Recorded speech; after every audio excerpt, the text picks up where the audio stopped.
باتری اپل واچ سری 342 حتما با لوگو و گارانتی آیفیکسید خریداری کنید.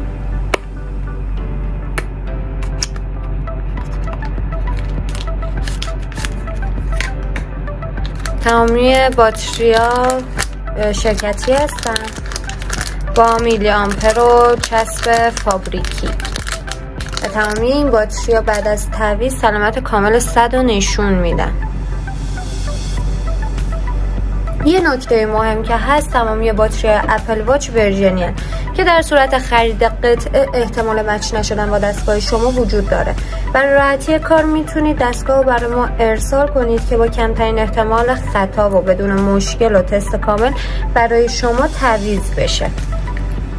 برای خرید این محصول میتونید به سایت آیفیکسید مراجعه کنید یا با شماره تلفن‌های زیر در تماس